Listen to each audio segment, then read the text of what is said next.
I live in a place where people can see me walking. I did not know what my children would experience. They have my name in their name.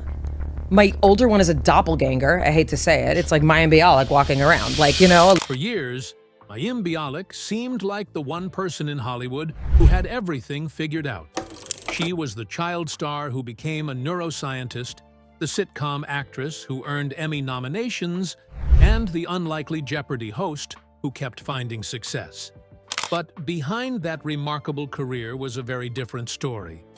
Her marriage ended. She lost one of television's biggest jobs, faced fierce public criticism, and watched projects she cared about fall apart.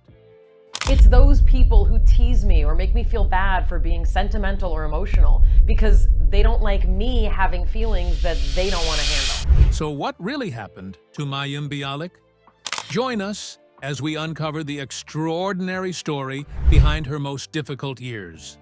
The girl who was never supposed to stay in Hollywood. The story starts somewhere most people don't know it starts. Mayim Chaya Bialik was born to a family with Jewish immigrant roots from the Bronx. Her parents weren't in entertainment, and her upbringing was pretty ordinary. Nobody was sitting around their house planning for their daughter to be on national television by the time she was a teenager. But that's exactly what happened. At just 12 years old, she played a young Bette Midler in the 1988 tearjerker Beaches, and her performance was so good that critics singled her out in a movie full of adult talent. Critics were writing about her performance like she was a seasoned professional. That kind of attention at that age does things to a career trajectory. And within a few years, she had landed the role that would follow her for decades. Blossom debuted on NBC in 1991, and Mayim was its lead. She played a quirky, funny, kind-hearted girl navigating life with her divorced dad and two brothers, and the show ran for 5 seasons until 1995. It was a legitimate hit, and she was a legitimate star. At 19 years old, she had more television credits and industry relationships than most actors accumulate in their 30s.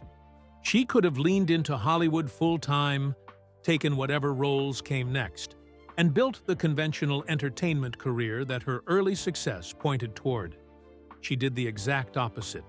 When Blossom ended, Mayim essentially walked away from Hollywood almost entirely. She enrolled at UCLA, studied hard, and in 2007 earned a PhD in neuroscience. She spent years teaching. She was not planning to go back to acting. The acting had been fun, and she was good at it. But she had built a real academic life, and that felt like the future she actually wanted. Then, health insurance became a problem. She had 2 young sons by that point. She was running out of coverage, and teaching neuroscience wasn't generating the kind of income that kept medical bills comfortable. She auditioned for The Big Bang Theory, partly as a financial move. The show was already a hit. She figured she'd get on, earn some money, and go back to her real life. However, she did not go back to her real life. What happened next was the kind of career explosion that nobody plans and everybody wants, and it brought things with it that Mayim absolutely did not expect. The Big Bang years and the marriage that fell apart. The Big Bang Theory was already one of the biggest shows on CBS when Mayim joined in Season 3 in 2010. She came in as a recurring character, Amy Farrah Fowler, a neuroscientist who becomes romantically entangled with Jim Parsons' Sheldon Cooper, and the audience responded to her so strongly that she was made a series regular. She went on to earn 4 Emmy nominations for the role and won the Critics' Choice Television Award twice. A character she took partly to afford health insurance turned into one of the most celebrated TV performances of the decade. Behind the cameras, though, things were falling apart in a way that had nothing to do with Hollywood. Mayim had married Michael Stone in 2003. They'd met at UCLA while she was doing her graduate work. They had two sons together, Miles Roosevelt and Frederick Heschel. They had built what looked from outside like a complete and happy life. And then, in November 2012, right in the middle of her biggest professional success, she announced their divorce. The timing was genuinely terrible, and she didn't pretend otherwise. She was honest with her audience in a way that wasn't standard celebrity behavior in 2012. She wrote about the pain. She wrote about the confusion. She wrote about what it was like to explain to young children that mom and dad weren't going to live in the same house anymore. She didn't dress it up or manage the narrative into something cleaner than it was. That same year, before the divorce was even finalized, she was in a car accident in Los Angeles that left her with severe lacerations to her left hand and thumb. Her fingers were at risk. She posted an update to Twitter because she knew people would worry. She said she was in pain, but would keep all her fingers. A woman going through a divorce with two young children, trying to maintain her work life on one of television's biggest shows, and also in the hospital getting her hand treated after a crash. All in the same year. She got through it as always, but the cost was real, and she didn't minimize it publicly the way a lot of people in her position would have. The divorce was finalized in May 2013, and Mayim threw herself into co-parenting with a commitment that impressed everyone watching. She and Michael Stone stayed genuinely cordial. She talked about divorce not as the end of a family, but as a change in its shape. In 2018, she spent Thanksgiving at her ex-husband's house so the kids could have everyone together. That level of grace after a painful split is not common, and she documented it openly because she knew other divorced parents were watching. She found love again with writer and producer Jonathan Cohen, whom she met at a toddler's birthday party somewhere in the mid-2010s. They started a mental health podcast together during COVID called Mayim Bialik's Breakdown, and have kept their relationship relatively private, which is a conscious choice that anyone who has seen what public scrutiny does to celebrity relationships can probably understand. But just when her personal life had stabilized, her professional life was about to get hit from multiple directions at the same time. A goodbye to Leslie Jordan. By 2021, Mayim Bialik was running at full speed on two separate television projects simultaneously, which sounds exciting and is also genuinely exhausting. The Big Bang Theory had ended in 2019 after 12 seasons, with the show's conclusion forced by Jim Parsons deciding he was done with the role of Sheldon.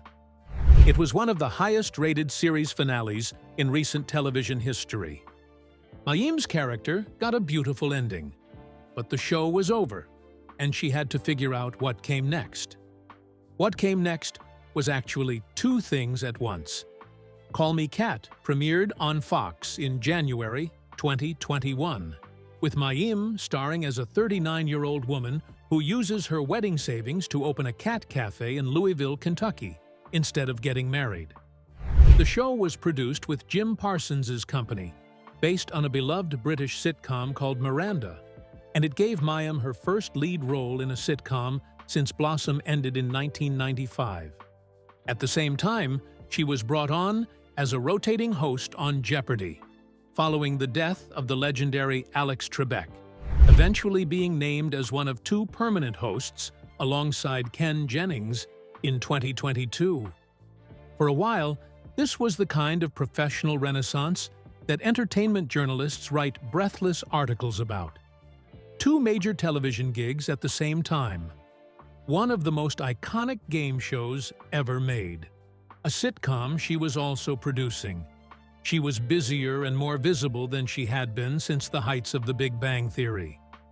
And then October 2022 arrived, and Leslie Jordan died. Leslie Jordan was 67 years old, and on October 24th, he was driving in Hollywood when he suffered a sudden cardiac episode and his car crashed into a building. He died from the injuries. He had been one of the most beloved members of the Call Me Kat cast, playing the cheerful Baker Phil with the kind of effortless warmth that made every scene he appeared in feel like it was lit from the inside. Mayim called him a dear mentor and a beloved friend. They had genuinely become close.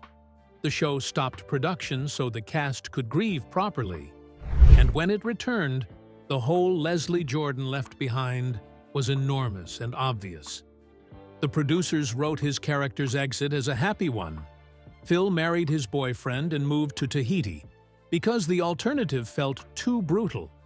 But there was no way to make the third season feel like the first two seasons. Something essential was gone. The ratings reflected it. They were already declining before his death, and his absence didn't help the case for renewal.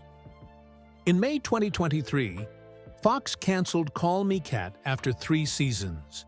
The network gave the standard answer. The audience response wasn't as strong as they'd hoped. The cancellation came one day after the season finale aired. Mayim wrote a goodbye post that included where she thought all the characters would end up, because the show didn't get a proper send-off, and she felt she owed that to the fans who had followed it. She lost Leslie Jordan and the show all in the same television season. And she still had the Jeopardy situation coming, because just a few months after Call Me Kat was canceled, something even more public was about to happen. And this one, she didn't see coming until it was already done. The Jeopardy firing and the holiday timing that made it worse. Here is the thing about being fired from Jeopardy. It's not just being fired from a job. Jeopardy is not just a television show. It is a 40-year American institution, one of the most beloved game shows ever made. And the role of host carries a weight that almost nothing else on television does. Alex Trebek hosted for 37 years. His death in November 2020 left a hole that the production was still trying to figure out how to fill. When Mayim and Ken Jennings were named co-permanent hosts in July 2022, after a chaotic year of rotating guest hosts that included everyone from Katie Couric to Aaron Rodgers, it was genuinely historic. 2 hosts splitting duties on a show that famous was unprecedented. Mayim got the primetime specials and Celebrity Jeopardy. Ken got the main syndicated show. They alternated regularly. By most accounts, the arrangement was working. Then, the 2023 WGA writers' strike happened. This is where things get complicated. Mayim, as a member of SAG-AFTRA, chose not to cross the picket line while writers were striking. She stepped back from hosting duties during the strike. Ken Jennings did not make that same choice and continued hosting through the strike period.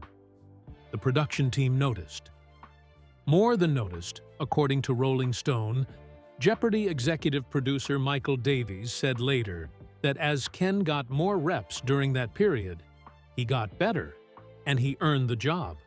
Whether or not the strike decision was the only factor, the outcome was clear. On December 15, 2023, right as Hollywood was winding down for the holiday season, Mayim posted on Instagram that Sony had informed her she would no longer be hosting the syndicated version of Jeopardy. She said she was honored to have been nominated for an Emmy for hosting. She was grateful for the opportunity, and she thanked everyone she had worked with. The whole thing was gracious and controlled, and clearly written by someone who was processing something painful in real time while trying not to let the pain show too much. The timing, 2 weeks before Christmas, right after the end of production for the year, felt deliberate to many observers. Sony released a statement on the show's Instagram page the same day saying they wanted one host for consistency, and Ken Jennings would fill that role. The executive producer later said Mayim was a superb host, and they hoped to continue working with her on primetime versions. Mayim, for her part, posted a photo of herself smiling in the rain as the year ended, writing that she hoped 2024 would bring a brighter start. She had now lost a TV show and a game show hosting gig in the same calendar year, plus her best friend and co-star the year before that. The streak of professional loss was remarkable in its concentration. But here's the part of Mayim Bialik's story that gets underreported, because underneath all the career turbulence, there was also a kind of courage happening that most people in Hollywood simply wouldn't have shown. The refusal to be quiet. One thing that made Mayim's time at Jeopardy more complicated than it needed to be was her willingness to speak publicly about things that a lot of Hollywood figures in her position would have carefully avoided. She is Jewish. She is deeply proud of that. And when the October 7th, 2023 attacks on Israel happened, and the subsequent conflict in Gaza escalated, she didn't stay neutral. She couldn't stay neutral. She spoke out in favor of Israel in videos and posts that generated enormous backlash from portions of the internet that had previously been entirely on her side. She described receiving death threats. She appeared in videos where she was visibly emotional discussing anti-Semitism. She faced accusations of being a propagandist from one direction and not being outspoken enough from another. It was the kind of public position that costs something real: followers, opportunities, the goodwill of people who would rather celebrities stick to safe topics. And she took it anyway, because staying quiet felt dishonest to who she actually was. This is a pattern in Mayim's life that goes back further than the recent political controversy. She has consistently been willing to say things that cost her something. She wrote publicly about her car accident when her hand was damaged and the pain she was in. She wrote about her divorce while it was happening. She built a podcast called Mayim Bialik's Breakdown specifically to talk about mental health, anxiety, and the things people don't usually admit to in public. She turned her own struggles into content not for shock value, but because she genuinely believed that people carrying the same struggles deserved to hear that someone else knew what it felt like. After Jeopardy, there was also the matter of what Blossom meant to her, and what happened when she tried to bring it back. For years, she had been working with Blossom creator Don Rio on a reboot concept. Disney owned the intellectual property, and they had presented the idea to the company with genuine excitement about what a 2020s version of that show could be. Disney sat with it, considered it, and then in the summer of 2025, Disney said no. Not just no to their pitch, but no to letting them take it anywhere else. The IP stays with Disney, in case Disney ever wants to do something with it themselves. Mayim couldn't bring Blossom back. She couldn't sell the concept to anyone else. The character she had built her early career on was sitting in a drawer at Disney, indefinitely unavailable. She wrote about it on Substack with the kind of frustration that is genuinely funny even when it describes something genuinely disappointing. She had been trying to make this happen for years, and the answer was no, for no particular reason, and there was nothing to do about it. At 50, Mayim Bialik was sitting with a list of losses that would have broken a lot of people. But here's what makes her story different from a tragedy: the parts that came after. What 50 actually looks like. Mayim turned 50 on December 12th, 2025. And the version of Mayim Bialik that showed up at 50 was not someone who had been defeated by the previous few years. She was someone who had been clarified by them. She showed up in the Young Sheldon finale in 2024, reuniting on screen with Jim Parsons for the first time since The Big Bang Theory ended in 2019. The writers asked if she would come, and she basically said she'd come do anything they needed. The moment of Sheldon and Amy back on screen together sent the internet into a genuine spiral of affection. Her mental health podcast, Mayim Bialik's Breakdown, which she makes with her partner Jonathan Cohen, has continued to grow in audience. She uses her neuroscience background to bring actual science into conversations about anxiety, trauma, and the things people find hardest to talk about. She also wrote and directed her first feature film, As They Made Us, in 2022, telling a story about a divorced woman trying to navigate her family's complicated dynamics. It was personal work, clearly pulled from her own experience, and it got her behind the camera in a way that opened up possibilities she hadn't pursued before. She has a production company called Sad Clown Productions. She has more creative control over what she makes than she has ever had in her career. The Blossom situation stings, but she has talked about it with the kind of clear-eyed acceptance that comes from having learned, over and over again, that you can't control what other people decide to do with things. She can control what she does next. She always could. There is also the question of Jeopardy itself, which has not been fully closed. In September 2024, she teased a possible return to the show. As of early 2025, the executive producer had confirmed that the conversation about primetime versions was still ongoing. Nothing is settled. Whether she returns or doesn't, the question is still open. Do you think Mayim Bialik deserved more credit from Hollywood than she got? Or did she handle things in a way that made her easy to underestimate? Share your thoughts with us in the comments section. Remember to like, share, and subscribe for more. Also, click the next video showing on your screen. You will enjoy it.